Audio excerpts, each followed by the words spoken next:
Porque si vos leías, nosotros teníamos 3 ábacos diferentes.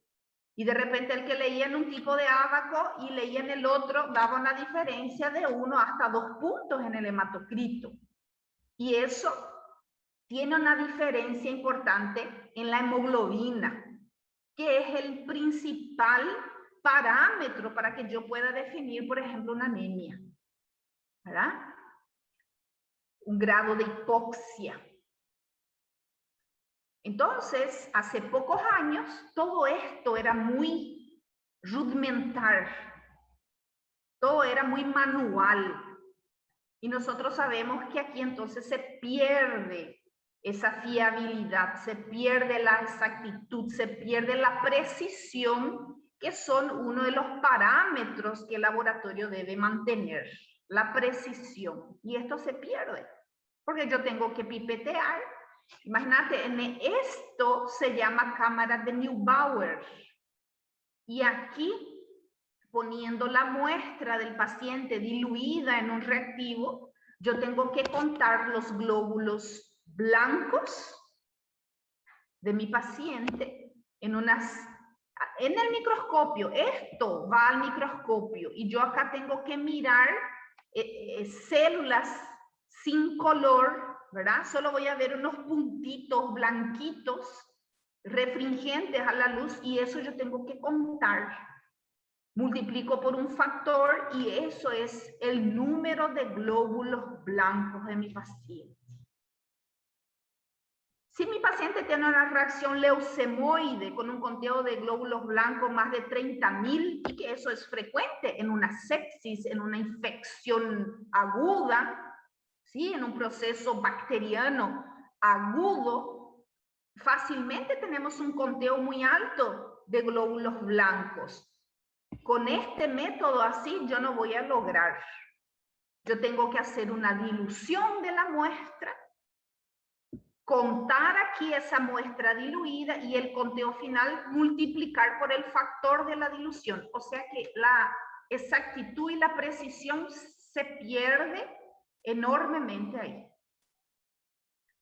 Para contar los glóbulos rojos se usaba esta pipeta. A través de esta manguerita aquí, de esta canulita que ustedes están viendo, se tomaba la muestra, se cargaba aquí en la pipeta y se carga también el reactivo y se hace una dilución y eso se gotea ahí en la cámara de Neubauer para que yo también pueda contar glóbulos rojos. Era una locura, ¿verdad? Y luego después nomás encontraron un factor de que nosotros hacíamos un cálculo que daba un valor muy aproximado de hemoglobina y de glóbulos rojos a partir del hematocrito del paciente. Luego hacemos el extendido, así como ustedes lo hicieron, hacemos la tinción, eligiendo la tinción que mejor vaya con ese laboratorio, con la necesidad. Hay algunas, a veces cuando nos piden un frotis de sangre periférica, solemos usar más la tinción de Giemsa o de Wright. ¿Sí? Esa coloración que nosotros usamos en el laboratorio, que eran esos 3 pasos, ¿verdad? La fijación y más 2 colorantes, ese se llama panótico. Si yo quiero observar ciertas inclusiones dentro de los glóbulos rojos que están relacionados con hemoglobinopatías, yo tengo que elegir una reacción con un colorante como el de Wright o de McGrath-Giemsa. Ellos son los que permiten hacer distinciones dentro de los glóbulos rojos. Y luego tengo que mirar esa lámina al microscopio y tengo que contar 100 células que son el leucograma, ¿verdad? Para hacer la diferenciación. ¿Cuánto por ciento son segmentados, son eosinófilos, son bastonetes, son monocitos, son leucocitos? Tengo que mirar aquí en el microscopio, en la lámina, y acá con mi mano ir contando en este pianito, que si tenía suerte era digital, ¿verdad? Y emite un alarma sonoro cuando da 100 células. Entonces dio 100 células. Apretá acá y él te sale cuántas células de esas 100 corresponde a los basófilos. Por ejemplo, sale 1, 1%. Eosinófilos 5, 5%. Ese es el resultado que va en el laudo. Y había este otro tipo de pianito del contador, ¿no? Diferencial de leucocitos, que estos tenías que apretar con fuerza, ¿sí? Todo de metal y tiene resorte, ¿verdad? Con mucha fuerza tenías que apretar. Y pobre las bioquímicas, en 20, 30 años de profesión, estaban todas con artrosis en los dedos. Y todo eso ha evolucionado a estos contadores hematológicos que hay semiautomatizados y totalmente automatizados, que nos dan resultados con mucha rapidez y con mucha precisión y fiabilidad.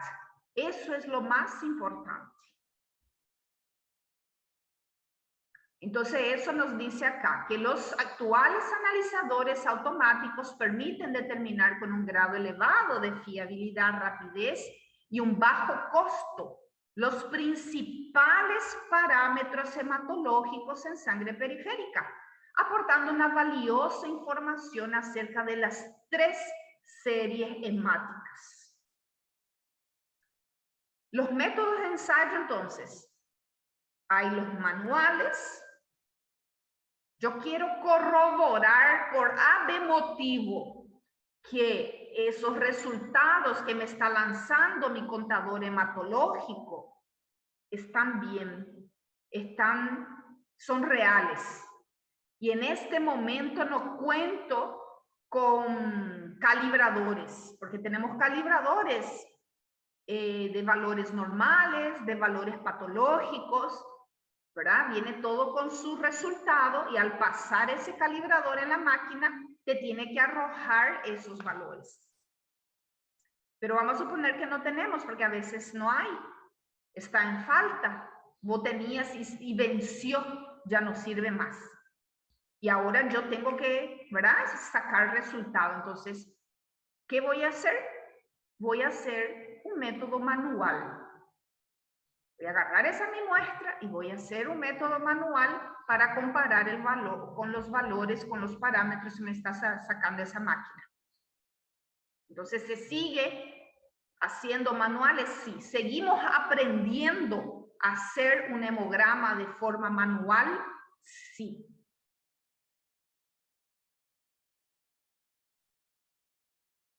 Y saben que máquina es máquina, ¿verdad?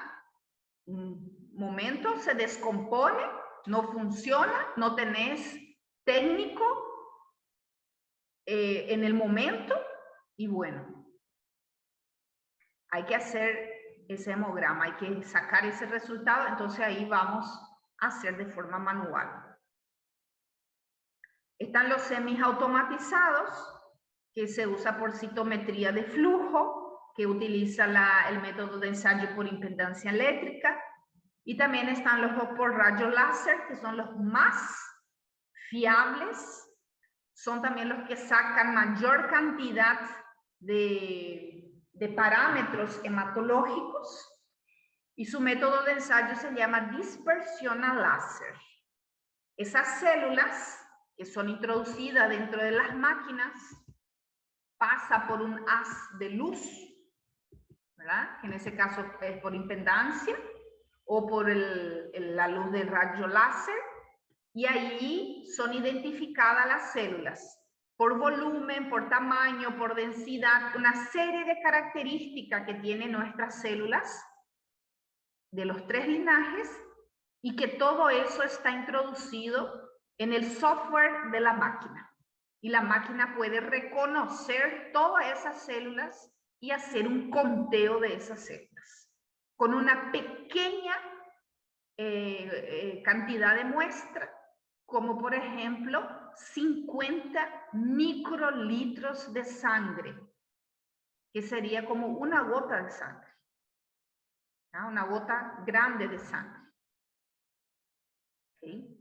Entonces, son equipamientos, ¿verdad?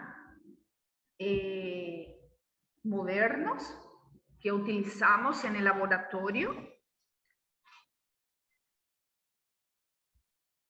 Este, por ejemplo, él solito introduce los tubos. Él tiene una estera acá, está bien acá la estera. Él tiene una estera que se mueve. Solito él va introduciendo los tubos a la máquina. Y la máquina tiene una aguja que perfora estas tapas de gomas y aspira la muestra. ¿Okay? Hay otros que no hacen eso. Entonces, por eso se llaman semi-automatizados. Porque vos tenés que homogenizar la muestra aparte, tenés que tener un homogenizador aparte. Él acá homogeniza la muestra, ¿sí? Él hace un movimiento, ¿verdad? Para homogenizar. Y en el otro caso, vos tenés que destapar el tubo, poner la aguja dentro del tubo que ella va a aspirar. Ella no tiene una aguja que perfora ese tubo. Vos tenés que destapar el tubo. Entonces hay manipulación de la muestra ahí. Por eso se llama semi-automatizada. ¿Ah? Nosotros tenemos un equipo, un contador hematológico en la facultad, que es este, y es semi-automatizado, ¿verdad? Que también hace los tres principales parámetros, ¿verdad? Los parámetros del eritrograma, del leucograma y del plaquetario, ¿verdad? Y nos arroja por lo menos 20 parámetros del hemograma. No todos los laboratorios saben utilizar todo el potencial que tiene estas máquinas. Todos los parámetros hematológicos que nos pueden arrojar. Porque imagínate que este es uno de los contadores hematológicos más sencillos que hay, más simplecito que hay, ¿verdad? Cualquier laboratorio de barrio tiene este contador hematológico. Y este contador hematológico te arroja 20 parámetros hematológicos. Y tenemos equipos más modernos, como vimos ahí, ¿verdad? Totalmente automatizados, a láser, que te arrojan 30 parámetros. Pero en el laudo no viene todo eso.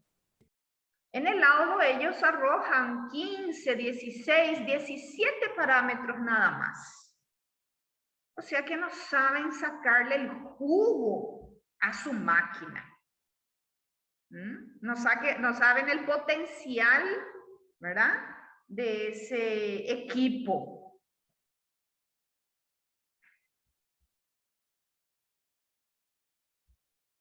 Entonces, nos dice que el hemograma, voy a leer otra vez acá, es un análisis que permite representar la composición de la sangre.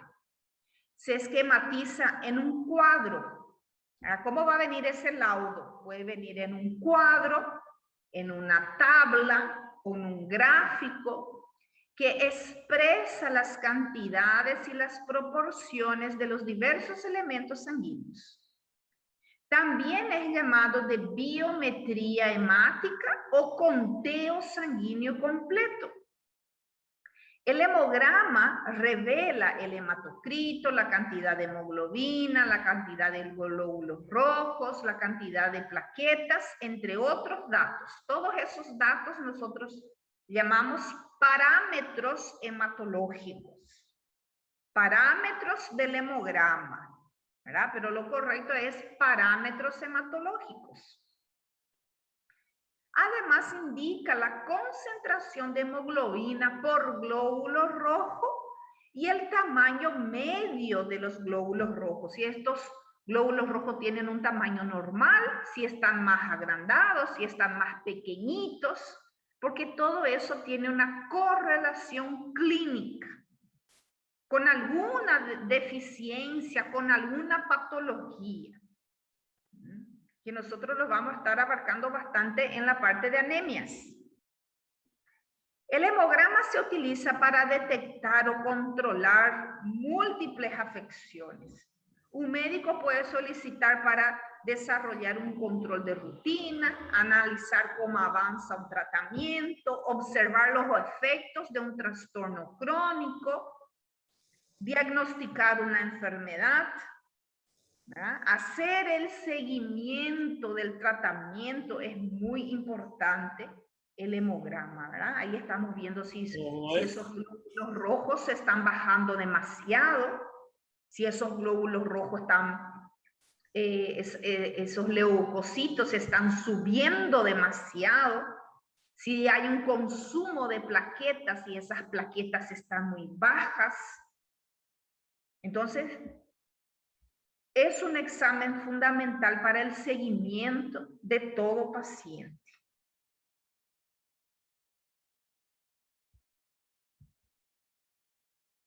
Y ahí las celulitas que estudian, entonces que se estudia a través de ese hemograma, ustedes lo vieron, ¿verdad? Sus propias células sanguíneas, hicieron sus frotis, miraron al microscopio, hicieron las tinciones, donde estuvieron evaluando un poquito los glóbulos rojos que pueden tener algunas deformaciones, pueden tener una distribución anormal de hemoglobina en su interior. ¿Está viendo esto que acá hay una ranura? Esto es una ranura, esto es una ranura, esto es una ranura. Este glóbulo rojo se llama estomatocito. Y esa distribución de hemoglobina sí no es normal. Normal es que acá en el medio, en la parte céntrica de la célula, es donde hay menos hemoglobina. Y quede este halo céntrico más pálido, porque aquí hay menos hemoglobina. Y esa hemoglobina, los millones de moléculas de hemoglobina se distribuyen más a la periferia de esta célula. Y aquí nosotros estamos viendo una distribución anormal. Esto puede ser un efecto tóxico de ciertos medicamentos y también del alcohol.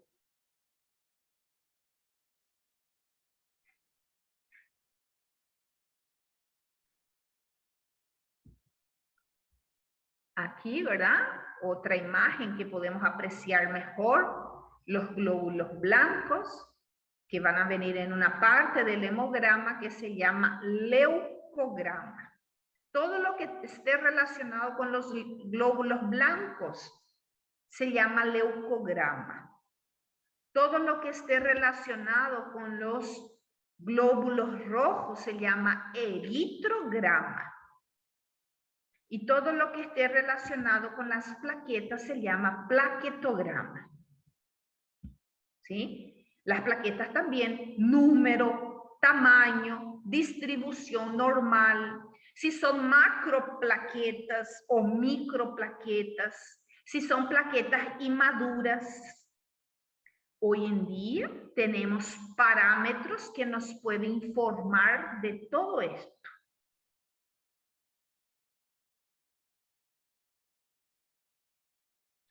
¿Okay? Entonces vamos a hablar de estos parámetros hematológicos que van a venir en el hemograma.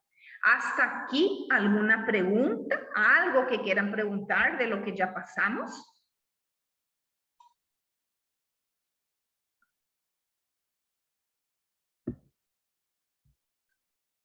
Ok.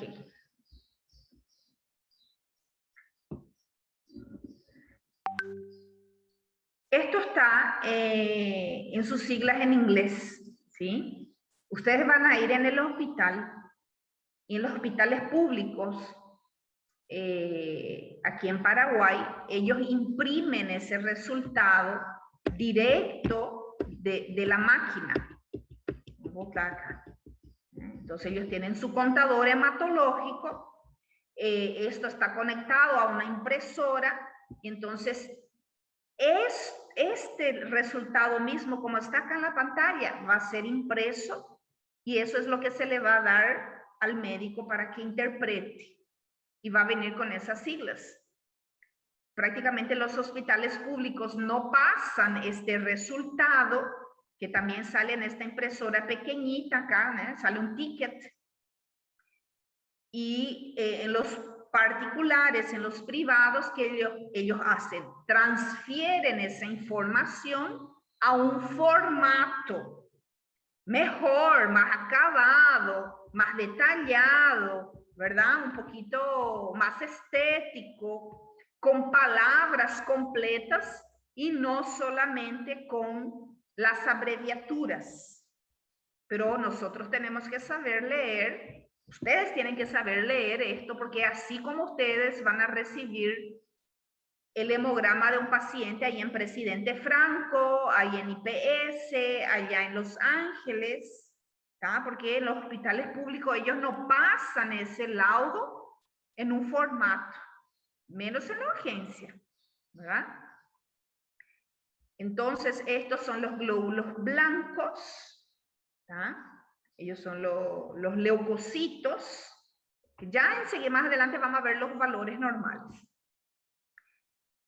Y acá te va a venir el conteo de esos leucocitos, ¿verdad? Una diferenciación. ¿Cuántos son linfocitos, mielocitos, granulocitos? Va a venir un conteo. Y aquí va a venir el porcentaje. ¿Cuánto por ciento de estos leucocitos son linfocitos, mielocitos, granulocitos? Hay aparatos que hacen mayor diferenciación, ¿verdad? Te saca eosinófilos, basófilos, te sacan todos los tipos de leucocitos. Estos semiautomatizados solamente lo agrupan en 3 grupos: linfocitos, mielocitos y granulocitos, que son los neutrófilos. Y los mielocitos van a estar los monocitos. Y los linfocitos van a estar sobre todo, ¿verdad? Los 2 tipos de linfocitos que nosotros tenemos. Entonces aquí es conteo y aquí es porcentaje. Estos son los glóbulos rojos, el conteo de glóbulos rojos. Esto es la hemoglobina. Este es el hematocrito, ¿verdad? El hematocrito, la hemoglobina y los glóbulos rojos, que son los principales parámetros del eritrograma. A partir de estos datos, la máquina va a calcular algunos de estos índices hematimétricos, como el VCM, el volumen corpuscular medio, la hemoglobina corpuscular media y la concentración de hemoglobina corpuscular media, ¿verdad?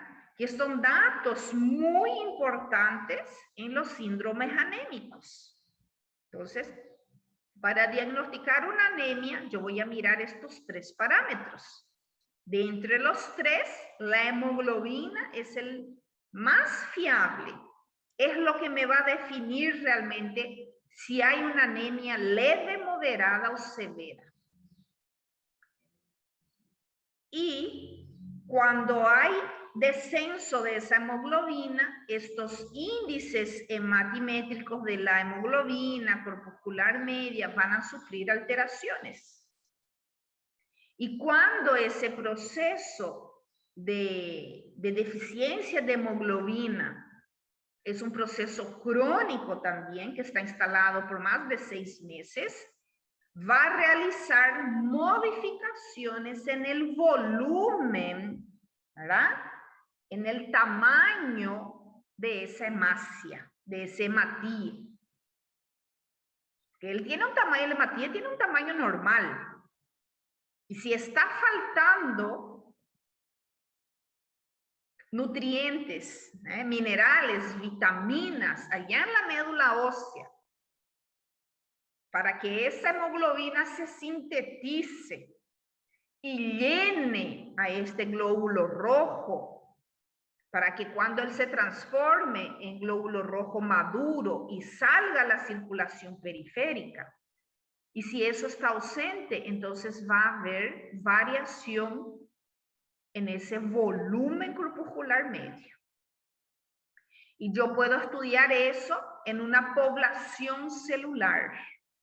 Y me va a arrojar un parámetro que es el RDW, ¿verdad? Que nosotros acá lo llamamos de AD, amplitud de desviación eritrocitaria. ¿Qué es esa amplitud? Estudiamos una población de glóbulos rojos y vemos y medimos la amplitud de desviación de su tamaño. Es un marcador de variación de tamaños en esa población celular. Es también lo que nosotros llamamos de anisocitosis, variación de tamaño. Va a haber celulitas muy pequeñitas, celulitas normales y células grandes. Muchas veces esas células grandes me indican que esa médula está respondiendo y está sacando glóbulos rojos inmaduros, porque los glóbulos rojos inmaduros son más grandes. Me está arrojando reticulocitos en esa sangre periférica, con el intento de mejorar esa hipoxia, esa falta de entrega de oxígeno a los tejidos periféricos, que va a ser el mayor estímulo para que esa médula empiece a responder, ¿verdad? Pero si no están los nutrientes, no están las hormonas que se necesitan para hacer eritropoyesis, nada de eso va a ocurrir. Entonces yo voy a tener un RDW aumentado, superior a 15% frecuentemente, ¿verdad? Ella te puede dar el volumen relativo, que va a ser en porcentaje, y el estándar, que va a ser en femtolitos, que es la unidad de medida del volumen de una hemácia. Femtolitos. Después nos arroja plaquetas y también una serie de datos plaquetarios muy importantes que frecuentemente los laboratorios no suelen poner en el hemograma. Hay laboratorios que ni siquiera el conteo de plaquetas te arroja, imagínate, porque eso es un absurdo. Si el hemograma es el estudio de los 3 linajes celulares, ¿verdad? El eritrograma, el leucograma, el plaquetograma, ¿cómo no te va a sacar ni siquiera el conteo de las plaquetas? Tiene que sacar el conteo de las plaquetas, tiene que sacar el volumen plaquetario medio. Así como las hemácias tienen un tamaño, un volumen, las plaquetas también lo tienen. Y muchas veces cuando encontramos problemas en la coagulación de esa plaqueta, es porque ellas son muy pequeñitas, están muy chiquitas. No se activan. Hay algún problema de receptor de membrana, algún problema en la señalización, que son de carácter genético, que no activan a las plaquetas, porque las plaquetas cuando se activan y van a ejercer su función de agregación plaquetaria, ellas prácticamente triplican de tamaño. Y eso puede ser una condición genética. Y cuando yo tengo un VPM demasiado grande, ¿verdad? Eso también me puede indicar que esas células son inmaduras o que esas células están activadas. En todo momento ellas están activadas y están en aquel, ¿verdad?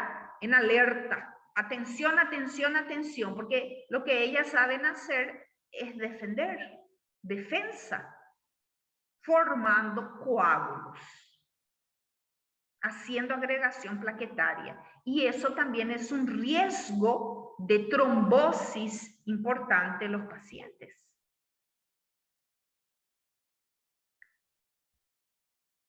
El PDW, que es la amplitud de desviación plaquetaria, ¿verdad?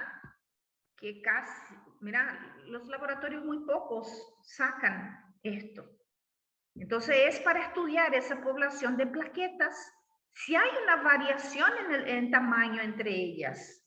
Si hay plaquetitas pequeñitas, hay plaquetas normales, hay plaquetas muy grandes, ¿cómo está esa población plaquetaria de plaquetas periféricas? El plaquetocrito, que es muy parecido al hematocrito.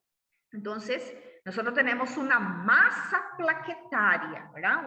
Una masa que corresponde a las plaquetas. Ese plaquetocrito me va a arrojar ese dato. Tenemos nuevos parámetros plaquetarios. Acá tenemos este que es el índice de masa plaquetaria, que tiene que estar relacionado con el plaquetocrito. Tenemos también este índice de fracción plaquetaria reticulada, que nos indica que esas plaquetas que está arrojando la médula son plaquetas inmaduras. Hay un secuestro de plaquetas, puede ser por el vaso, por un problema autoinmune. Nosotros tenemos problemas de hemostasia de carácter autoinmune. El vaso comienza a retirar estas plaquetas. La médula ósea tiene que responder. ¿Cómo yo voy a saber que esa médula ósea está respondiendo y se está formando, ¿verdad? Esos megacariocitos que van a originar las plaquetas. A través de esta fracción plaquetaria reticulada. ¿Ya? Son plaquetas inmaduras y es un indicador de la funcionalidad de la médula ósea roja. Si yo estoy estudiando problemas de hemostasia, como las púrpuras, esto es un dato importantísimo para mí. Y también hay este nuevo parámetro que se llama relación de macroplaquetas, ¿verdad? Si la médula ósea está lanzando macroplaquetas, plaquetas grandes, plaquetas inmaduras, a la circulación periférica.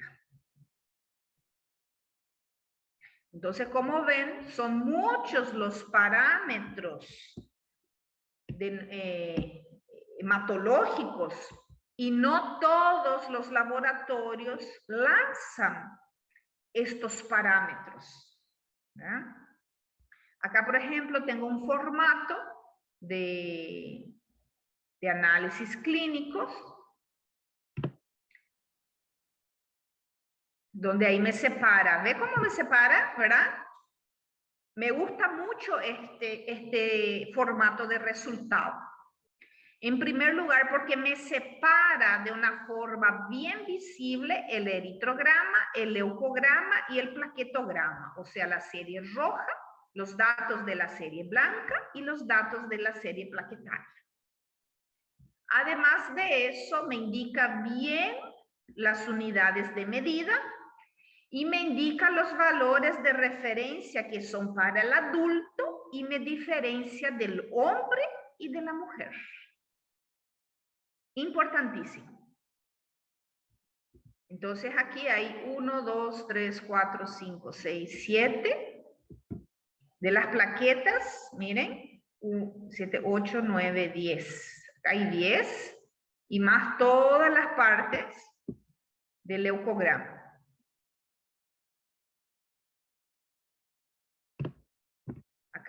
como ven, hay más de 20 datos de parámetros hematológicos.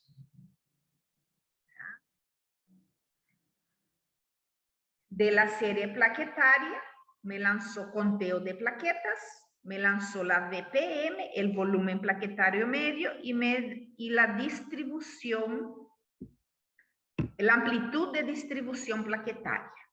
¿Verdad? Estos nuevos parámetros, el índice de masa plaquetaria, la fracción plaquetaria reticulada, la relación de macroplaquetas y el plaquetocrito, por ejemplo, no informó.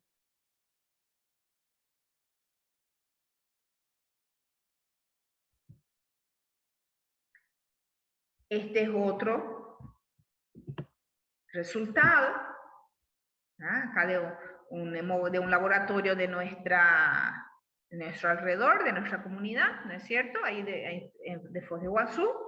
Él lanza 1, 2, 3, 4, 5, 6, 7, 8, 9, 10, 11, 12, 13, 14, 15, 16, 17 parámetros de los 27 que su máquina arroja. Esta máquina arroja 27 parámetros. De esos 27 parámetros, él informa 17. Hay 10 parámetros que él no está informando. De las plaquetas, informa conteo de plaquetas y el volumen plaquetario medio.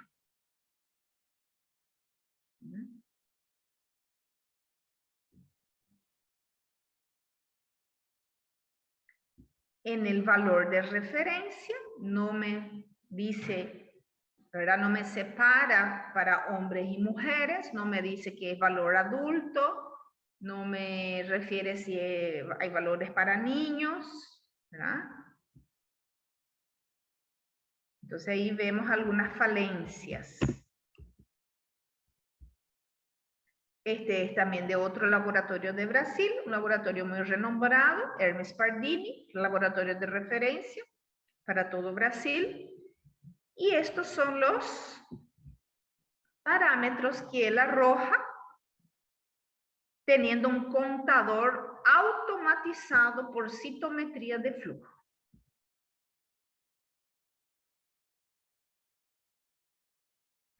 En los valores de referencia no me separa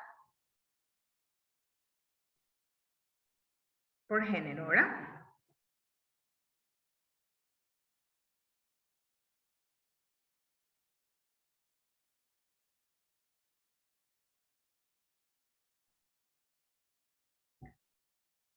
Y aquí en los datos de plaquetas, solamente me informa conteo de plaquetas. No me informa PDW, no me informa IRF, no me informa IMP, plaquetocrito, nada de eso. Y su máquina saca todos esos parámetros.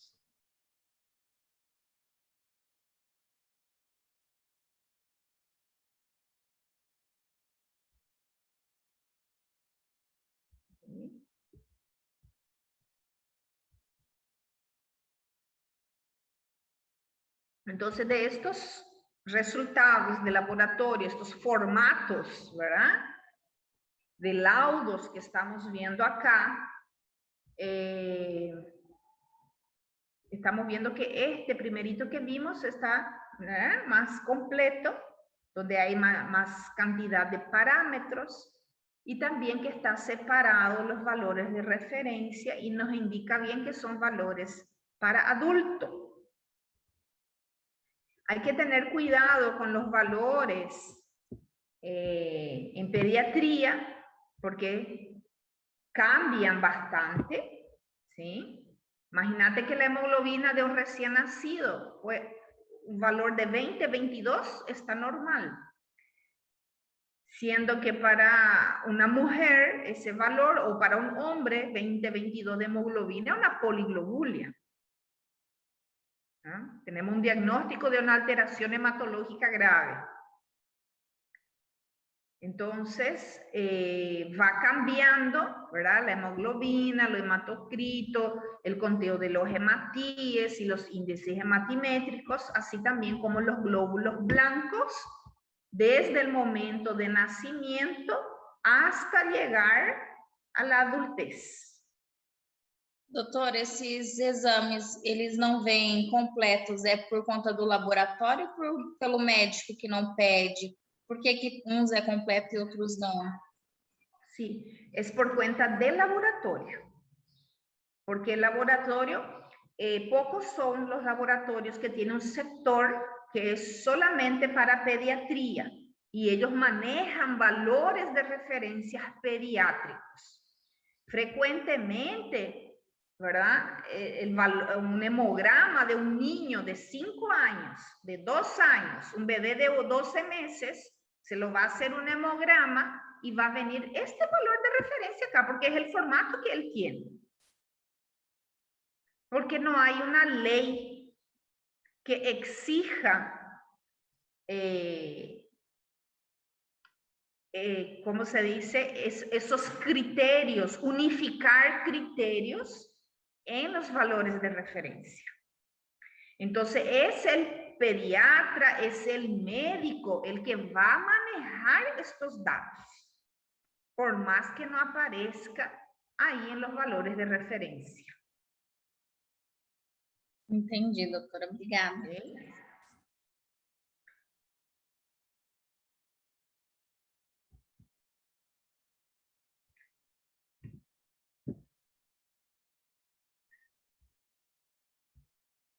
Bueno, entonces aquí nos habla un poquitito, ¿verdad? De estos parámetros que nosotros vimos ahí, esos parámetros del eritrograma, del leucograma. Entonces aquí viene explicando un poquitito la función, ¿verdad? De esos parámetros.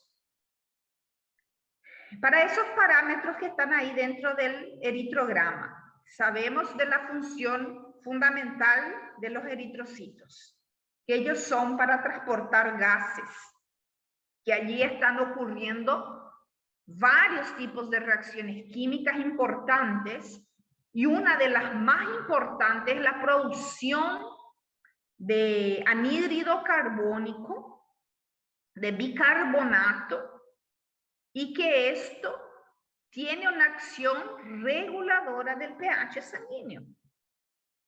¿No?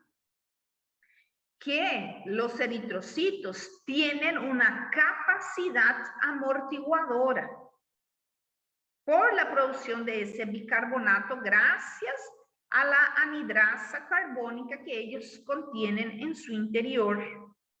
Y que durante ese intercambio gaseoso que ellos van a realizar, que esa hemoglobina va a realizar ahí en su interior, esto se va a producir y se van a neutralizar una gran cantidad de hidrogeniones. Además, son las células que se encargan de ese transporte de gases, ¿verdad? Monóxido de carbono, dióxido de carbono, oxígeno. Y son los responsables de oxigenar todas las células de nuestro cuerpo, porque nosotros sabemos que las mitocondrias no funcionan sin ese oxígeno, y para nuestro metabolismo celular eso es indispensable.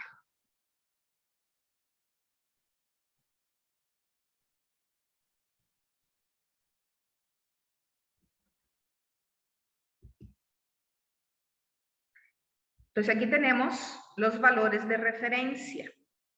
La hemoglobina para adultos, aquí están los valores de referencia más utilizados para mujeres y hombres. Y ya saben que son valores de referencia que también pueden cambiar de lugar, ¿verdad? De país, por causa de la altitud. Cuanto más altitud, más cantidad de hemoglobina va a estar circulando. Entonces, esto cambia de acuerdo a la población de ese lugar, pero no es que también cambia demasiado, ¿verdad? Un puntito, 1.5, 0,5 puntos en gramos decilitro lo que va a cambiar. Y en niños va de acuerdo a la edad que está ahí la tabla. El hematocrito para las mujeres frecuentemente es entre 36 a 46, es la más eritrocitaria. Luego hay una pequeña cantidad de glóbulos blancos, una pequeña cantidad de plaquetas y el resto es plasma. Aquí está el de los hombres, 42 a 52, y los niños también va a ir variando según la edad. Los glóbulos rojos frecuentemente son estas las unidades de medida, o sea, los valores de referencia, 4,1 a 5,4 millones de células por cada milímetro cúbico de sangre, y en los hombres de 4,7 a 6,1 millones por cada milímetro cúbico de sangre, y frecuentemente los recién nacidos tienen de 5 millones a 6,5 millones por milímetro cúbico, ¿verdad? Ellos están más hemoconcentrados. Entonces, estos son los parámetros de la serie roja que frecuentemente manejamos, que van a venir en la parte del eritrograma, junto con estos índices eritrocitarios, el VCM, HCM, CHCM, que me va a ayudar mucho a hacer el primer diagnóstico morfológico de las anemias. Las anemias tienen una clasificación morfológica: normocítica, microcítica, macrocítica, ¿verdad? Este VCM, el que me va a ayudar a hacer ese primer diagnóstico y que me va a guiar cuál es la posible causa de esa anemia. Y tengo que llegar a la etiopatogenia, la clasificación etiopatogenia, la causa de esa anemia, para poder tratar la causa y luego tratar la anemia. Y aquí está el ADE, o RDW, o RDW, ¿verdad? Como ustedes lo llaman. Es la amplitud de distribución eritrocitaria, la variación en el tamaño de esas células, que en otras palabras lo podemos llamar de anisocitosis.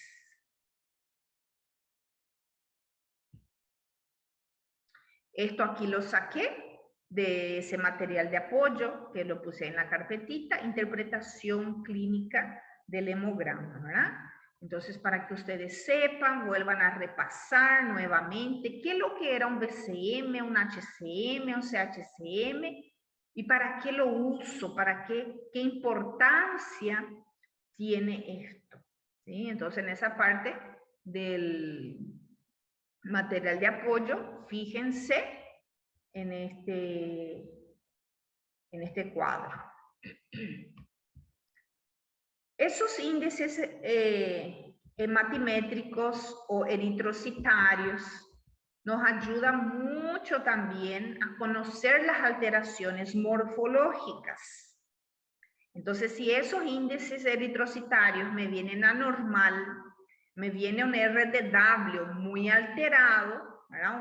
Una marcada anisocitosis, entonces yo voy a solicitar un frotis de sangre. Yo quiero que se haga un extendido de esa muestra y quiero que se evalúe los glóbulos rojos, las plaquetas y los glóbulos blancos. Sobre todo acá, los glóbulos rojos, porque ahí esos índices eritrocitarios me salieron alterados. Entonces es mi obligación seguir estudiando esa alteración para saber qué es lo que está alterando.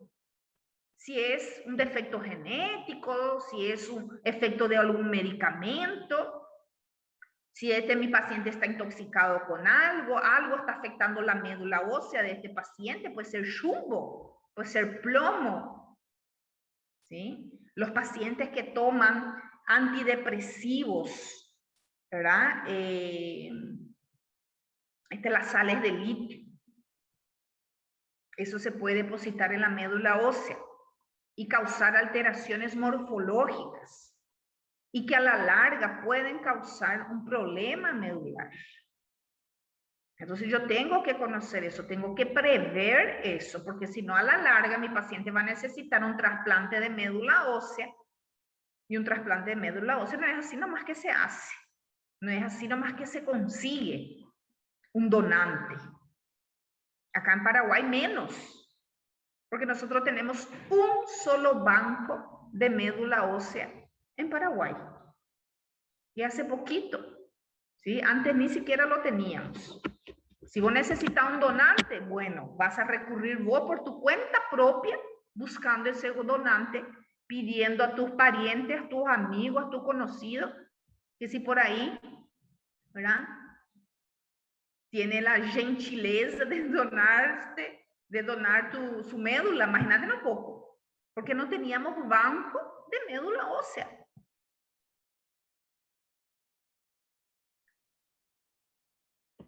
Entonces, esas alteraciones morfológicas nos pueden indicar una deficiencia de hierro, ¿verdad?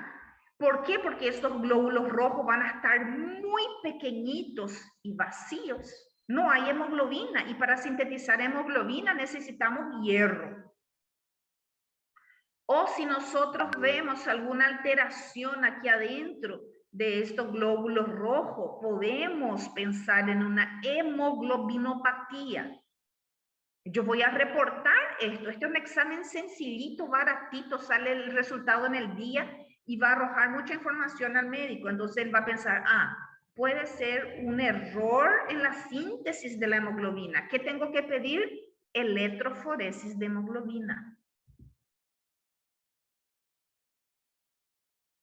Para saber si es una talasemia, ¿verdad? Para saber si es una anemia falciforme, para saber si es una esferocitosis hereditaria, una eliptocitosis hereditaria. Voy a encontrar acá en este frotis sanguíneo un montón de células que parecen unos bastoncitos. Esos son los eliptocitos. O si no, las hemácias van a estar todas redondas así, no se ven su halo, porque la hemácia tiene que tener ese halo. Eso es el que me indica que esta célula es una célula bicóncava. Y si todas ellas están así, no hay halo, están bien redonditas y no hay halo, esto es una alteración genética y se llama esferocitosis hereditaria. Esta célula no va a cumplir aquella función que ella tiene de deformarse para poder pasar en los vasos sanguíneos más finitos, más pequeñitos y llevar el oxígeno a esos tejidos irrigados por el capilar. Estas células no van a poder deformarse lo suficiente para llegar allá en los capilares alveolares para realizar el intercambio gaseoso. Entonces, ¿qué va a pasar? Hipoxia.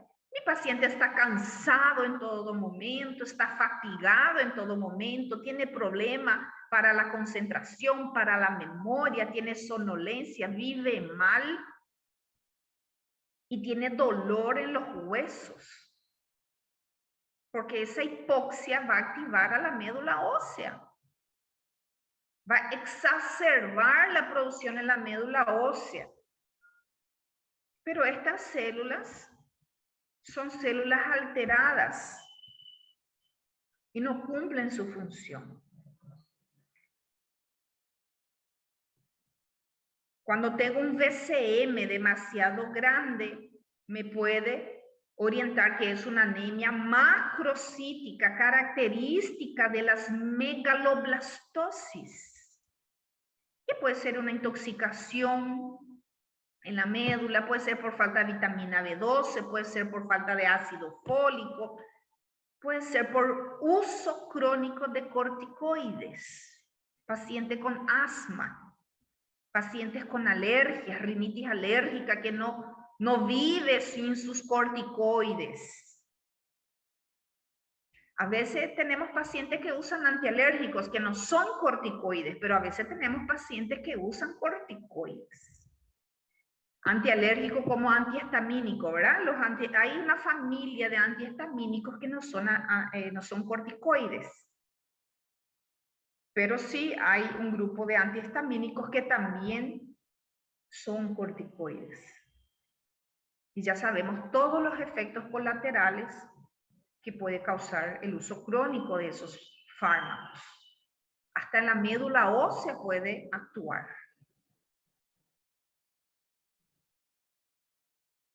Marina pregunta si la aula va a quedar grabada. Sí, Marina, estoy grabando. Acá me pregunta Rinaldo, si un paciente con insuficiencia renal, claro, frecuentemente tienen anemias. Y es una anemia de enfermedad crónica, que puede ser una anemia normocítica. ¿Qué quiere decir eso? Que me va a venir una hemoglobina baja, pero el BCM va a estar dentro de los valores normales. Normocítica. O puede ser microcíticas. Anemias de las enfermedades crónicas, como una insuficiencia renal crónica, una diabetes, pacientes con cardiopatías crónicas, pueden tener anemias normocíticas o microcíticas. ¿Okay? Esa insuficiencia renal crónica muchas veces cursa con una deficiencia en la producción de eritropoyetina, ¿verdad? Y eso va a afectar la producción de estas células, de los glóbulos rojos, de la eritropoyesis. Y también la propia destrucción de las células, que conlleva todo el proceso de hemodiálisis, lleva a destrucción de células. Y también la azoemia, ¿verdad? Que es el acúmulo de cuerpos nitrogenados en el cuerpo de ese paciente, que altera todo el pH. Eso también altera la membrana de los hematíes, altera el pH sanguíneo, ¿verdad? Entonces también causa injuria en la membrana de los glóbulos rojos, y estos glóbulos rojos no viven los 90 días mínimos que tienen que vivir. Entonces van a estar muriendo más temprano. Esa médula no hace suficiente eritropoyesis porque no tiene eritropoyetina, así que anemia. ¿Ya? Y además tiene una destrucción exacerbada, frecuente, que un paciente sano no tiene, ¿verdad? Porque al pasar por la hemodiálisis también se rompen las hemácias.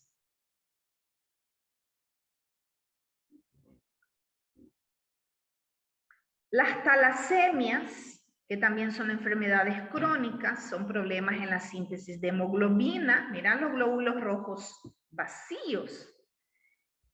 Frecuentemente cursan con microcitosis, pero podemos encontrar talasemias con BCM normal, ¿tá? Pero frecuentemente son microcíticas. Aquí de enfermedades crónicas ya hablamos, ¿verdad? Puede ser normocíticas o microcíticas. Va a depender de qué tipo de enfermedad crónica tiene y si tiene alguna otra enfermedad asociada. Si eso también conlleva pérdidas, ¿verdad? Deficiencia en la absorción de hierro, ¿verdad? Lo más frecuente de encontrar microcitosis es en la ferropenia, porque no hay síntesis de hemoglobina. Entonces, ¿con qué vamos a rellenar estas hemácias? No hay hemoglobina, no hay síntesis porque no hay hierro. Entonces, estas células tienen un tamaño menor y ellas son arrojadas así, pequeñitas y vacías, ¿verdad? A la sangre periférica. La misma cosa que un niño en crecimiento, ¿verdad? Él necesita nutrientes para poder crecer y desarrollarse. Si él no tiene los nutrientes, Él va a crecer chiquito, pequeñito, comparado con otro niño que sí recibió todos los nutrientes, todos los alimentos que él necesitó para crecer y desarrollarse. La misma cosa aquí. Esto necesita hierro para la síntesis de la hemoglobina, para que esta célula pueda crecer, madurar y ser liberada a la sangre para cumplir su función.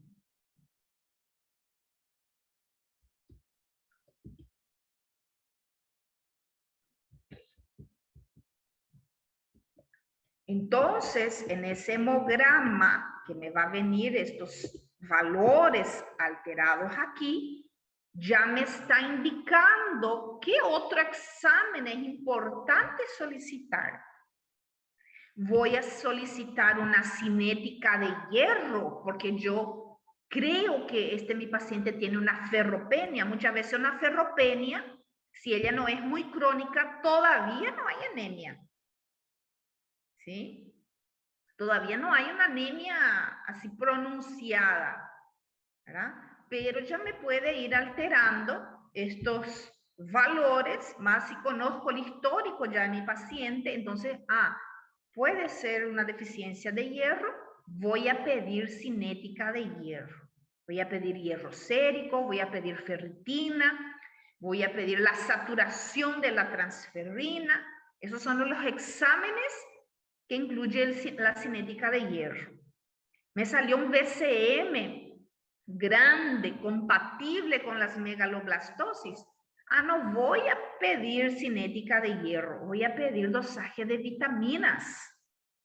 Las vitaminas del complejo B, la B6, la B9, la B12, que son necesarias para completar el proceso de maduración de estos eritrocitos.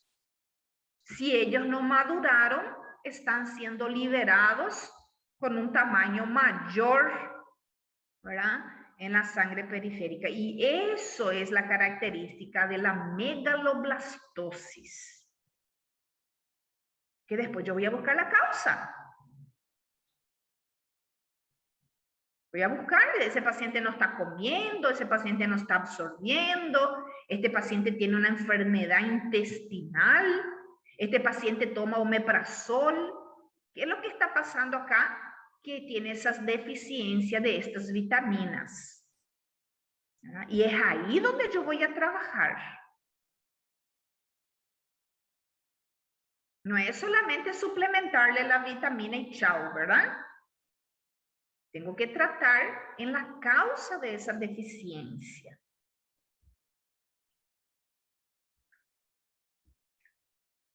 El leucograma, los glóbulos blancos, la serie blanca, estos son los tipos de leucocitos que frecuentemente son reportados.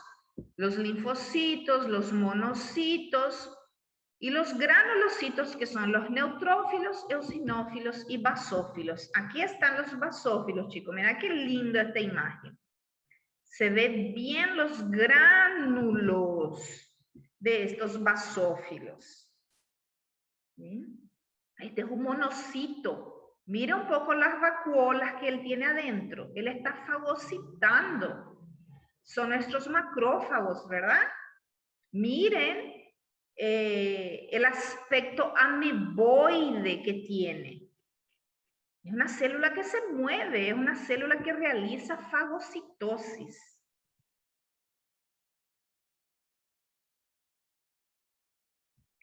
Este es el neutrófilo encallado, también llamado bastonetes, ¿verdad?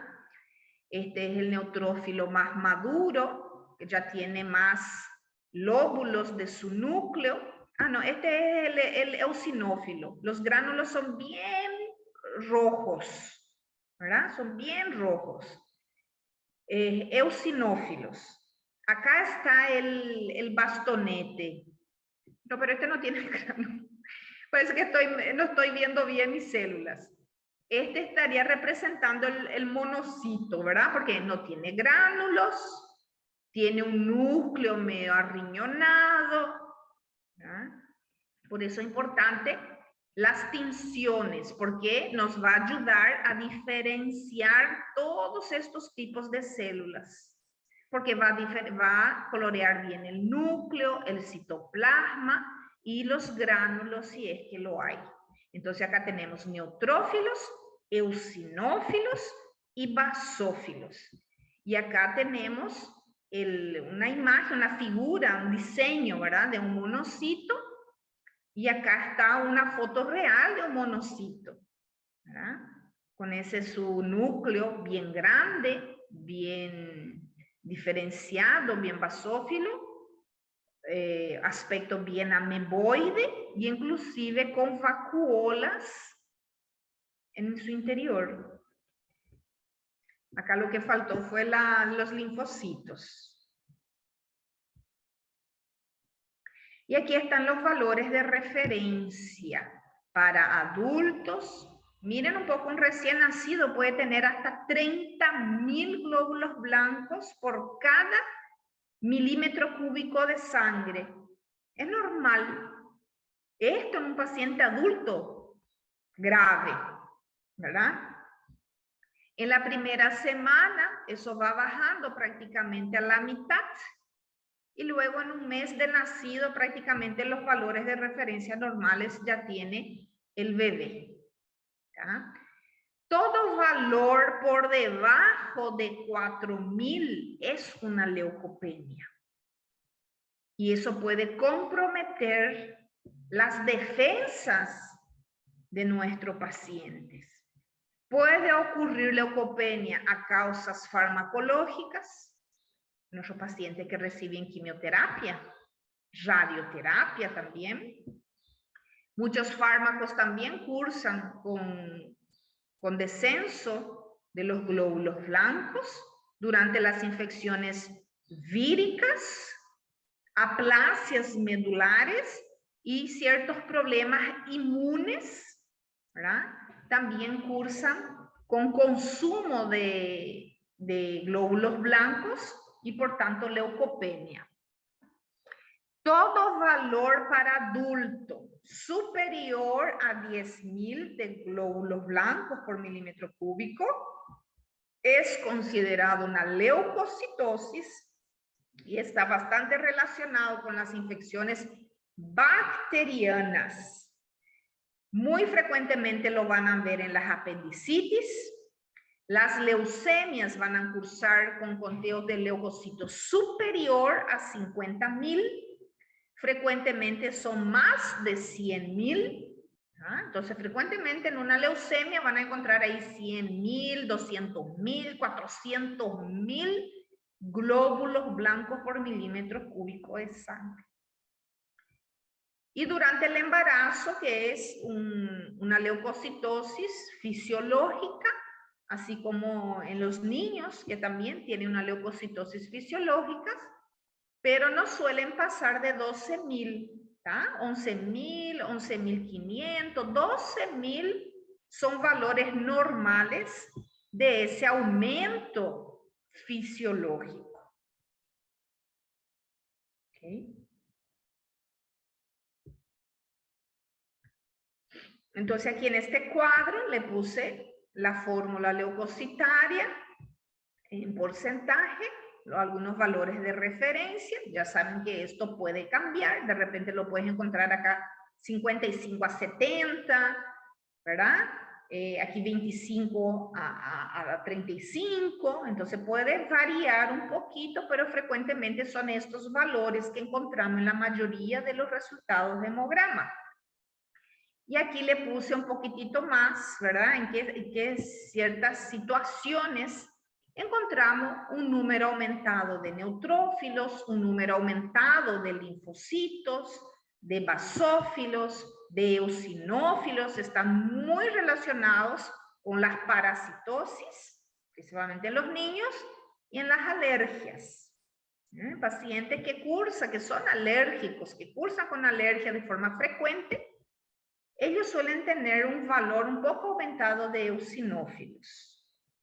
Si tengo un niño que no es alérgico, sí. Sí. Cuando una persona sufre un accidente, por ejemplo, de un accidente de auto y, y rompe su vaso, por ejemplo, Ujú. ¿y cómo que se queda esa función de neutrófilos y eosinófilos? Eso se disminuye. ¿Qué pasa? Porque ya oí hablar que la persona pierde no sé cuánto de su inmunidad y hay Sí. casos que la persona pierde la inmunidad contra microorganismos capsulados y a veces Ujú. por una infección posterior puede perder los miembros, brazos, piernas, algo Eso. así. Por las septicemias frecuente que puede aparecer, sí, hay un descenso de la inmunidad, ¿verdad? El vaso es un órgano linfoide importante. Ahí están nuestros macrófagos, ¿verdad? Las células del sistema retículo endotelial fagocitario. Entonces, es un órgano del sistema inmunitario muy importante. Él es un renovador de células y estimulador de que la médula ósea siga haciendo hematopoiesis. Entonces, todo eso va a estar comprometido. Son pacientes bastante complicados. Hay algunas enfermedades hematológicas y autoinmunes donde son activadoras del vaso y el vaso comienza a secuestrar estas células y que lastimosamente nosotros tenemos que extirpar el vaso del paciente como último recurso terapéutico, ¿verdad? Y son pacientes bien complicados, pacientes sin vaso, ¿tá? Entonces ellos tienen un cuidado mayor, necesitan un cuidado mayor, tienen las defensas bajas y son muy propensos a padecer de infecciones a repetición, inclusive septicemias, y llegar a perder miembros inferiores, así como vos estás mencionando. Entonces ellos necesitan un recaudo mayor, ¿verdad? Y como dije, son pacientes complicados. No es fácil tratar pacientes sin vaso. Esplenectomía, ¿verdad? Se llama la retirada del vaso y muchas veces es el último recurso en un tratamiento, en una patología hematológica de carácter autoinmune.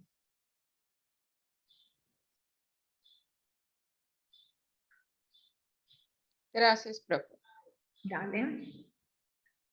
Las plaquetas, 150 a 450, 140 a 450, son los valores de referencia.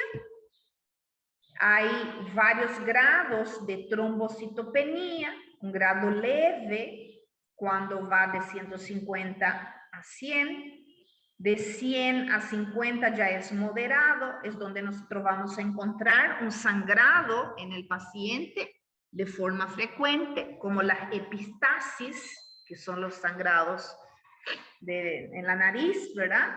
O las gengivorragias, que son los sangrados en las encías, cuando nuestros pacientes tienen una plaquetopenia por debajo de 100, ¿verdad? Un paciente con plaqueta por debajo de 100, un paciente con plaqueta de 70,000, 80,000, 60,000, 50,000, va a tener epistasis y va a tener sangrados en la gengiva, en las encías frecuentemente. Y severa cuando son valores inferiores a 50,000, y eso inclusive vamos a ver en el cuerpo del paciente, que son las púrpuras, son las petequias, los hematomas. Y muy severa, que conlleva un sangrado demasiado importante, inclusive en las cavidades del cuerpo, menor a 20,000.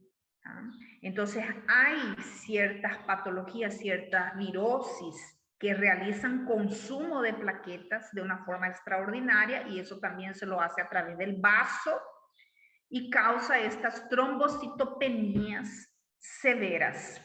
Las púrpuras son un grupo de patología de la hemostasia primaria que puede ser de carácter autoinmune o no, frecuentemente es autoinmune, y el vaso secuestra estas plaquetas sin parar, causando una trombocitopenia severa o muy severa, y nuestros pacientes cursan con petequias y hematomas, ¿verdad? Por todo el cuerpo.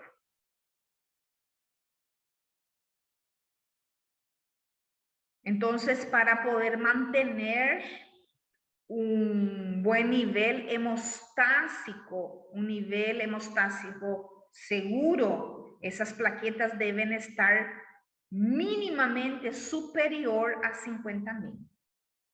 ¿Ok? Trombocitosis, cuando es el aumento de estas plaquetas. Podés de repente encontrar un paciente con 600.000, 800.000, 1.000.000 de plaquetas. Sí, son las trombocitosis. En las poliglobulias, donde hay aumento de las células sanguíneas, de producción de células sanguíneas, podemos encontrar estas trombocitosis. Ciertos fármacos, ciertas patologías también pueden cursar con un aumento en la producción de las plaquetas y todo eso conlleva el nombre de trombocitosis. Puede ser moderada, leve, moderada y severa, ¿tá? Donde esa hemostasia va a estar alterada y la formación de trombos es muy, ¿verdad?, peligrosa en todo momento y eso puede causar entonces las embolias. Una formación de coágulo, ¿verdad?, intravascular diseminada. Trombocitosis, los síndromes mieloproliferativos, problemas en la médula, ¿verdad? En las esplenectomías no hay más el vaso que va a renovar, que va a sacar estas plaquetas que tienen una vida media de 7 a 10 días, ¿no es cierto? Entonces también pueden estar más tiempo en la circulación causando trombocitosis. Infecciones, tumores, ferropenias, hemorragias.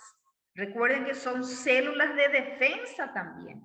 Y cuando hay algún proceso maligno, algún proceso, alguna injuria, ellas también van a estar aumentadas, van a estar activadas, porque son células de defensa. Trombocitopenia, cuando están, ¿verdad?, muy disminuidas. En las púrpuras es la principal causa, las púrpuras trombocitopénicas, trombóticas, las trombocitopenías inmune primaria o autoinmunes primarias, que son las más frecuentes, aplasia medular, cuando esa médula ya no funciona más. En las leucemias agudas también podemos ver una disminución importante de plaquetas y infecciones, sobre todo en ciertas infecciones virósicas, sabemos, ¿verdad? Dengue, Zika, chikungunya, el COVID, ¿verdad? El COVID también es una infección virósica que causa trombocitopenia. ¿Sí? Los pacientes empiezan a cursar con un descenso de plaqueta primeramente y después empieza a subir, pero eso ya es efecto del fármaco, de los fármacos que se usan para tratar el COVID, donde empieza un aumento de esas plaquetas y hay riesgo de trombosis.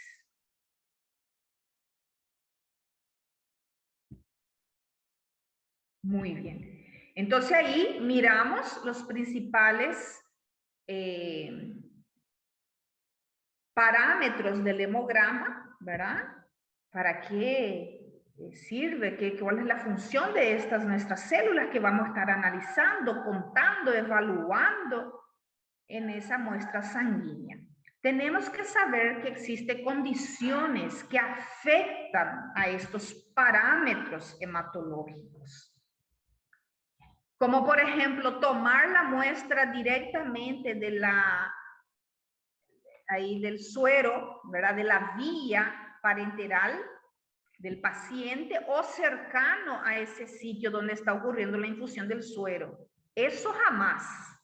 Jamás voy a tomar la sangre, voy a hacer una punción del mismo lado del brazo donde el paciente está recibiendo el suero fisiológico.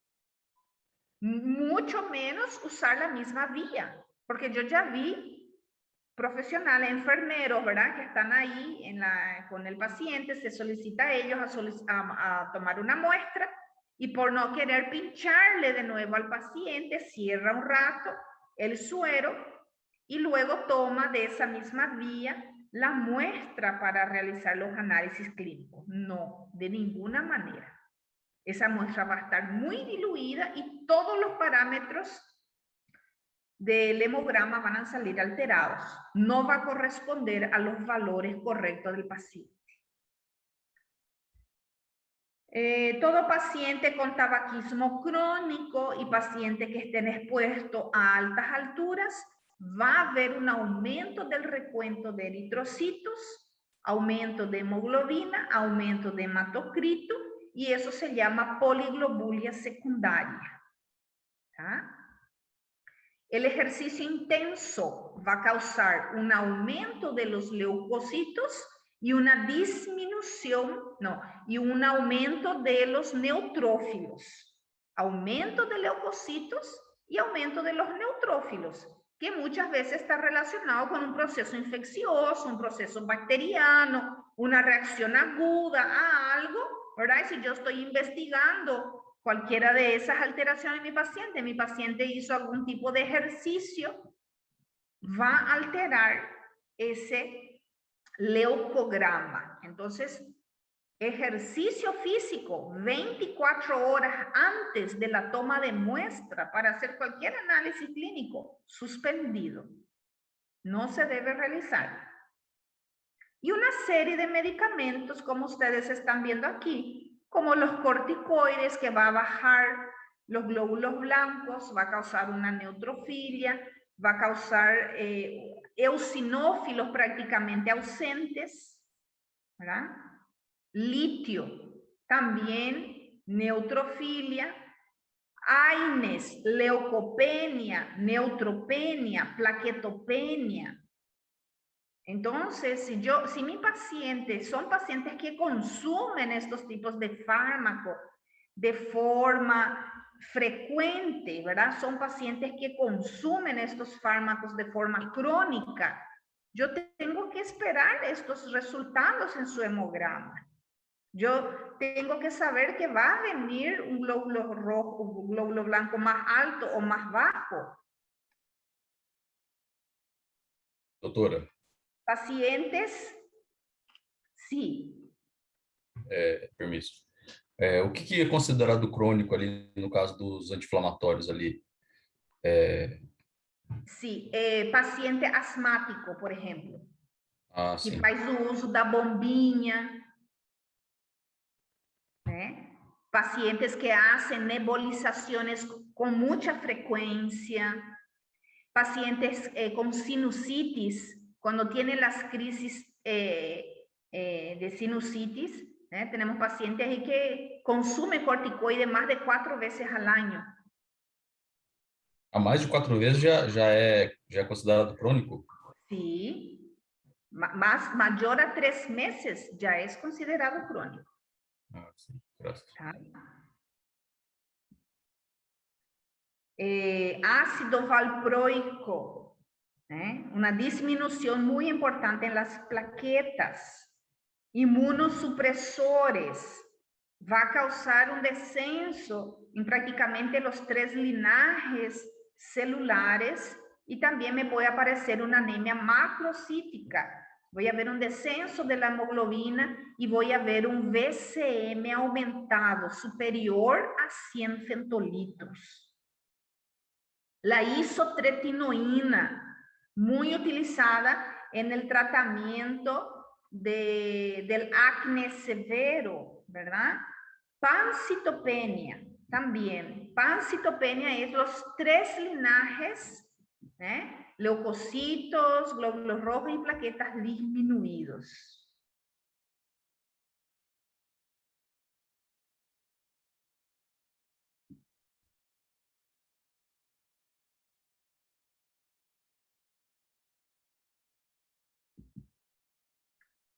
Bueno, y acá tenemos un resultado de laboratorio de un paciente y vamos a ver qué tal le salió estos valores de los parámetros de hemograma. Dice así, un paciente de sexo femenino de 68 años de edad, no fumadora, que hace 2 años consultó a médico por presentar leves manifestaciones cardíacas. ¿Qué puede ser leves manifestaciones cardíacas? Por ejemplo, una angina, palpitaciones, ¿verdad? En dicha oportunidad, entre los exámenes de laboratorio, destacaba un significativo aumento del hematocrito. En esa ocasión, a 2 años atrás, cuando se le hizo su chequeo en los parámetros del hemograma, vino un hematocrito de 58.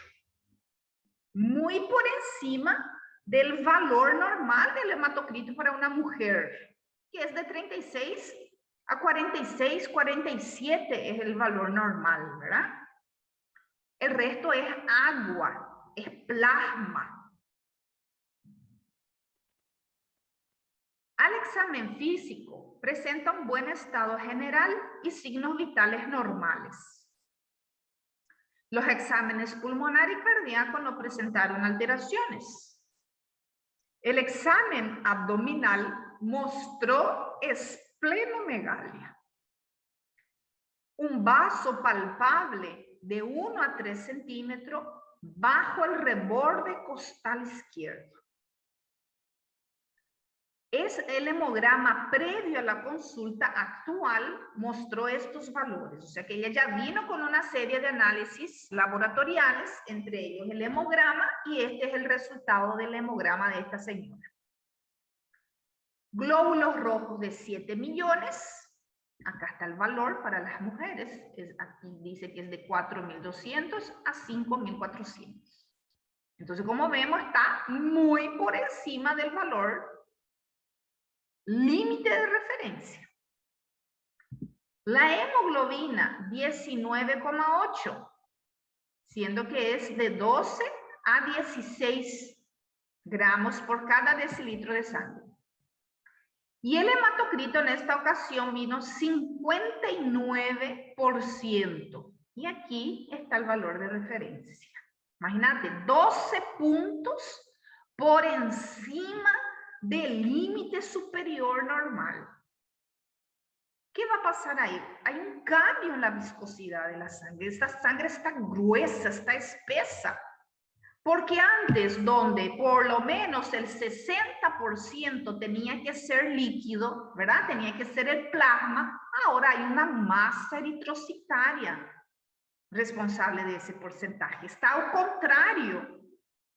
Estos porcentajes, la relación entre la masa eritrocitaria y el plasma. Los glóbulos blancos, 11.300, que también está alterado. ¿Ah? Cualquier cosa que altere nuestro cuerpo, nuestra sangre, también puede alterar el conteo de los glóbulos blancos, porque eso también es un estímulo, ¿verdad? O procesos infecciosos, injuria y hasta la actividad física. Recuento de plaquetas alterado, 860.000. Un VCM bajo, mira un poco. muy evidente, un HCM normal, un CHCM normal, un RDW cerquita del límite superior de referencia, pero está dentro del rango, que es la distribución del tamaño de estos glóbulos rojos, la variación en la población. Un VPM de 4.45, también muy cerquita del valor máximo de referencia, que es hasta 10 femtolitos. O sea que estas células tienen un volumen, un tamaño normal, ¿verdad? Neutrófilos 63%, linfocitos 33%, y los monocitos son 3%, según el conteo estos de los glóbulos blancos, que salió 11.300, ¿verdad? De todos estos glóbulos blancos, estos son los porcentajes celulares. Y viene una observación en el laboratorio. Se observa marcada poliglobulia. O sea que los 3 linajes que yo estoy estudiando en este hemograma están aumentados.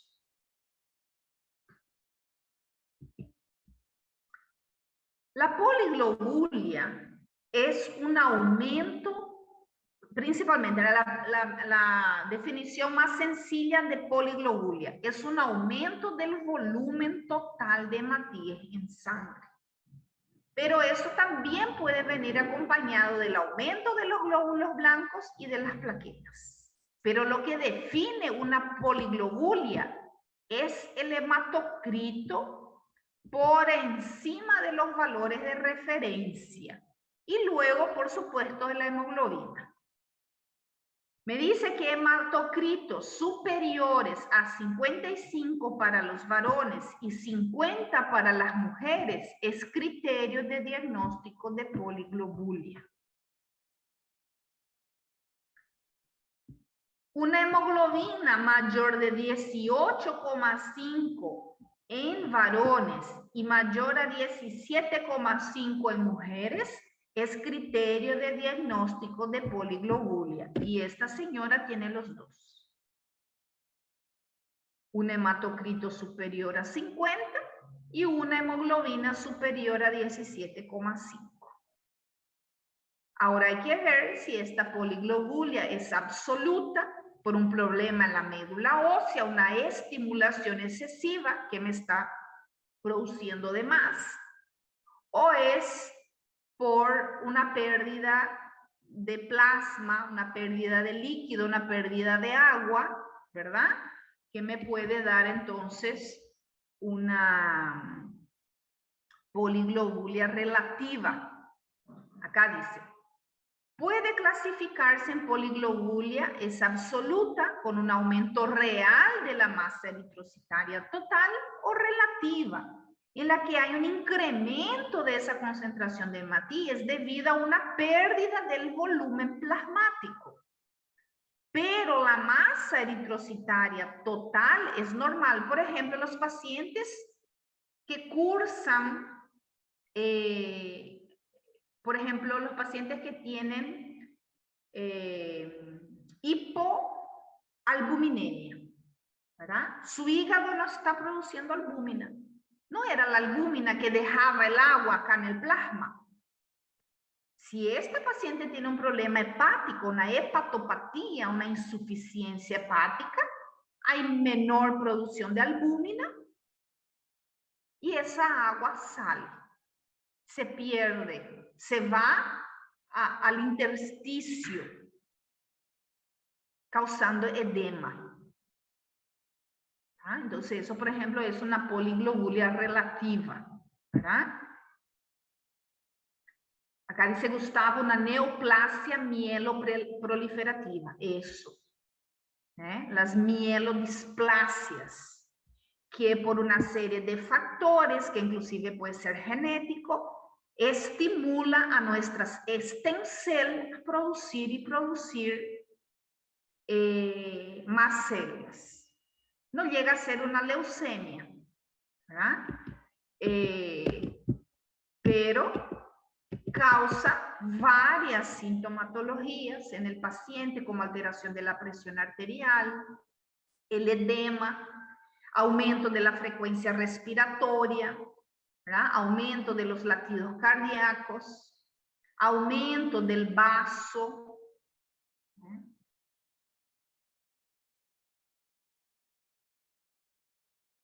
Entonces acá vemos, por ejemplo, comparando, ¿verdad?, las manos, el brazo de un paciente que padece de poliglobulia y una paciente normal, ¿verdad? Y hay una poliglobulia de carácter autoinmune que suele ser la más frecuente. Se llama policitemia vera. Los pacientes suelen consumir inmunosupresores para suprimir la hematopoiesis. Ellos consumen corticoides de forma crónica y con eso para tratar de amenizar, ¿verdad?, estos efectos de la poliglobulia y también el ácido acetilsalicílico para prevenir que estas plaquetas que están muy aumentadas en número realicen agregación plaquetaria y formen trombos. La formación de pequeños trombos también suele ser consecuencias de edemas. ¿Ah? Van obstruyendo a la circulación sanguínea, la viscosidad alterada disminuye la oxigenación de los tejidos. Causa mucho dolor en las piernas, mucho cansancio. La piel siempre está estirada, siempre está caliente. Heridas que no sanan, porque no está llegando una buena oxigenación a los tejidos. La función renal comprometida. A menudo la policitemia vera, porque a esta señora la diagnosticaron después, ¿verdad?, con policitemia vera. Entonces le pongo aquí para que sepan qué es la policitemia vera. Por sí misma suele ser asintomática. Los pacientes cursan mucho tiempo con esto y ni siquiera saben que lo tienen. Ven que es una señora de 68 años. Pero, dice, el aumento del volumen eritrocitario y el aumento de la viscosidad sanguínea causa debilidad, cefaleas, mareos, alteraciones visuales, cansancio, disnea.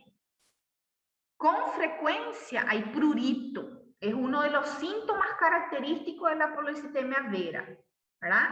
Un comezón por todo el cuerpo, principalmente después del baño, y eso es por la mala circulación.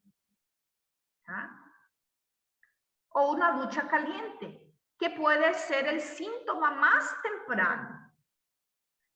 La cara puede estar roja y se observa ingurgitación de las venas retinianas. Las palmas y los pies pueden estar rojos, calientes y dolorosos, y a veces con isquemias digitales.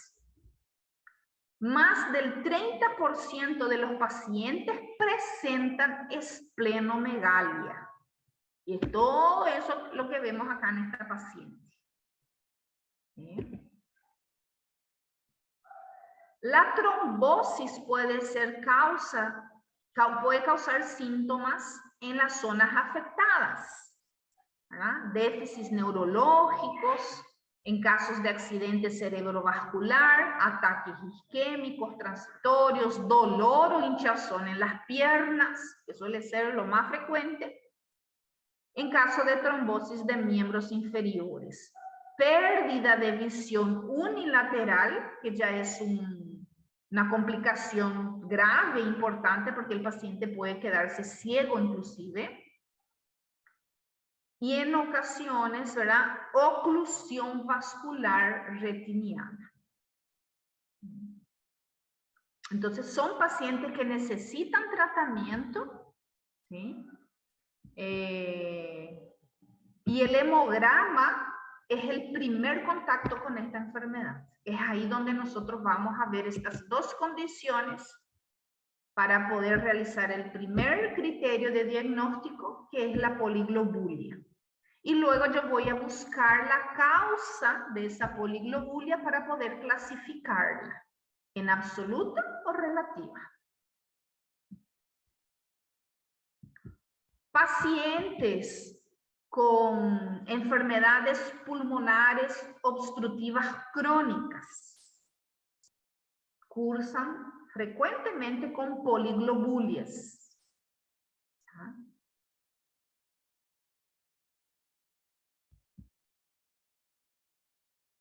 ¿Alguna pregunta acá, chicos?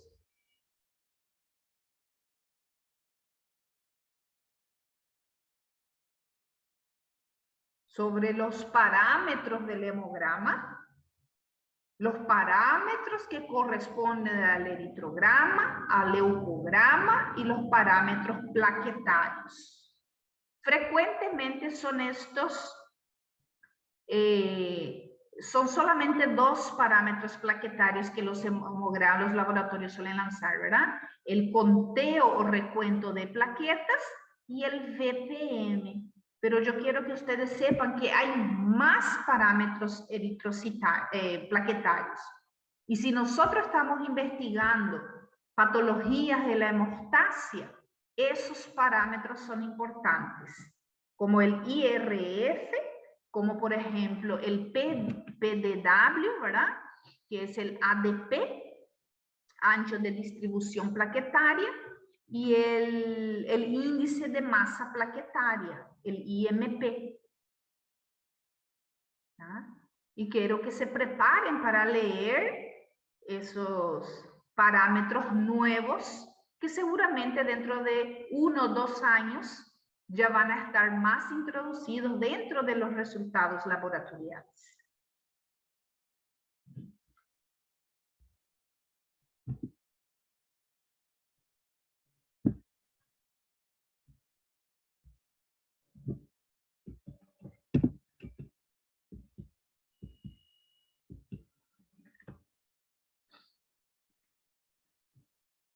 Hay un libro de hematología que nosotros vamos a usar cuando toquemos ahora anemias.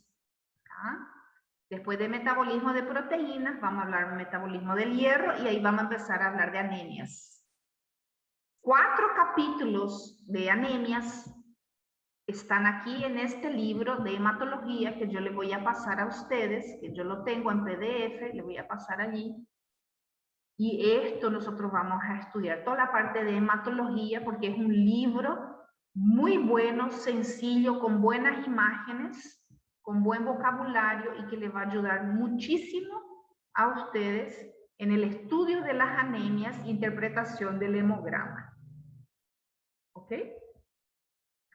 Y este es el que yo le pasé a ustedes, ¿verdad? Hematología, interpretación del hemograma.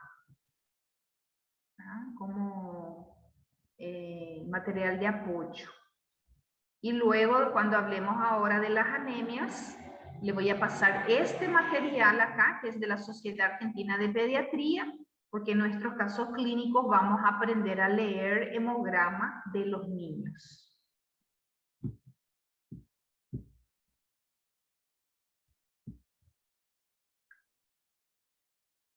Natalia, ¿quieres preguntar algo?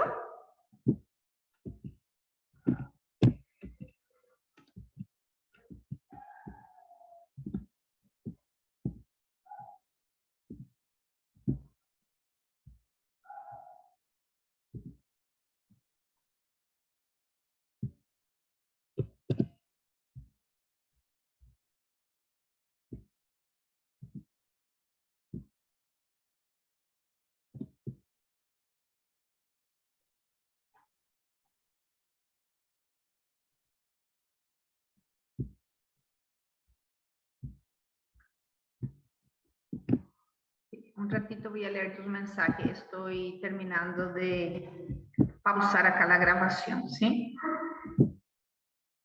No sé qué pasó acá porque al entrar en el chat no me sale.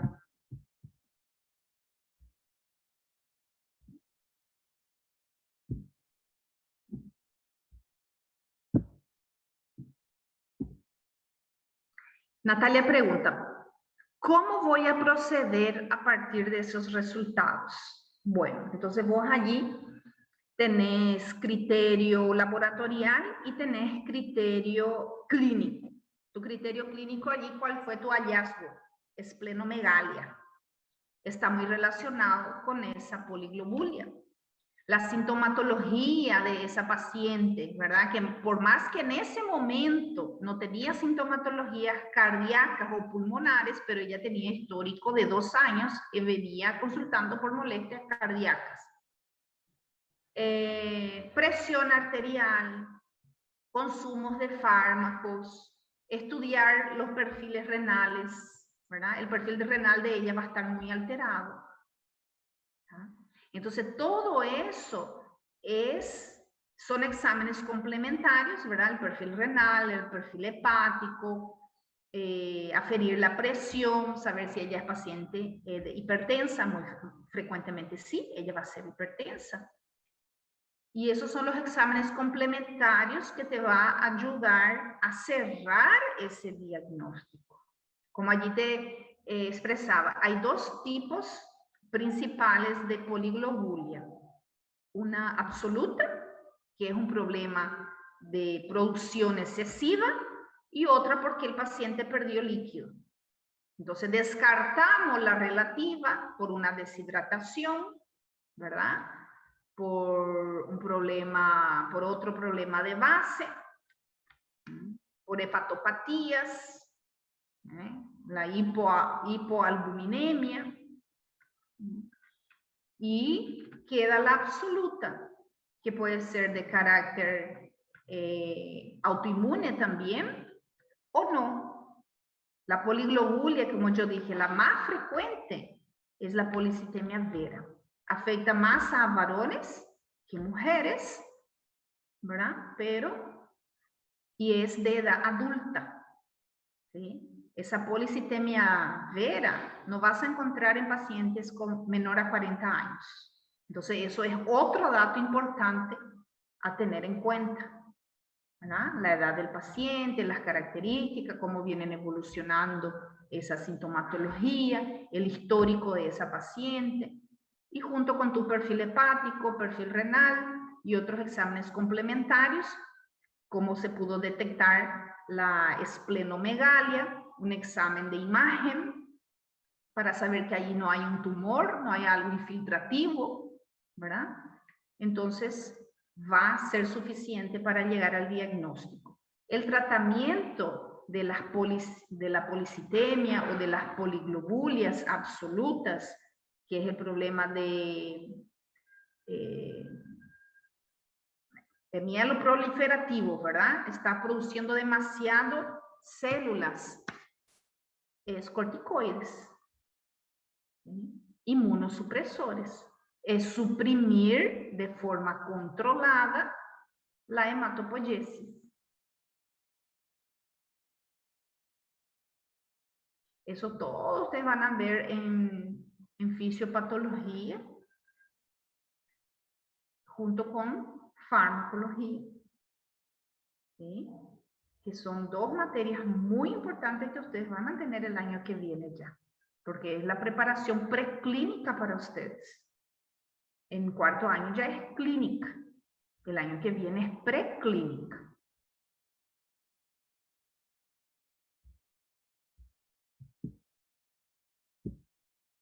¿Ok? Bueno.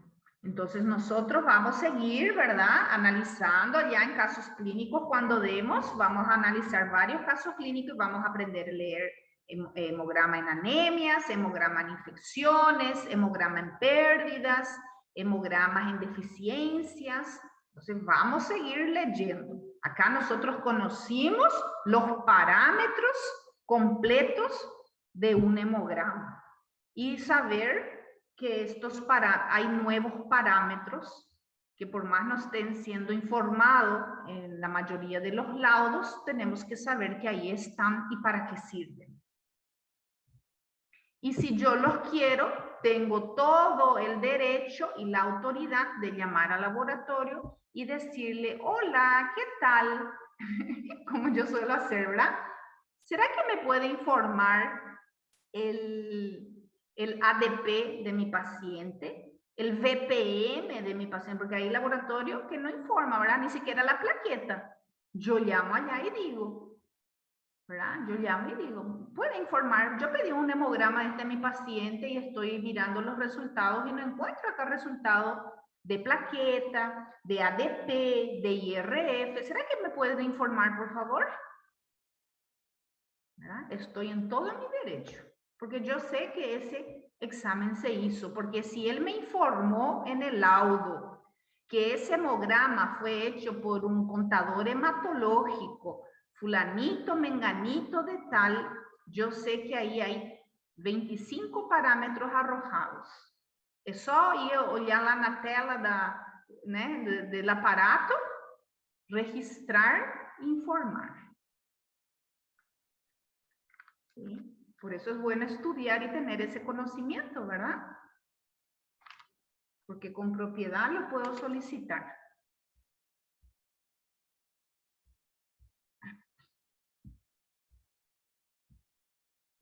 Bueno, chicos, nos quedamos entonces aquí por hoy y seguimos durante la semana, nos vemos para la segunda clase, que vamos a hablar del perfil hepático.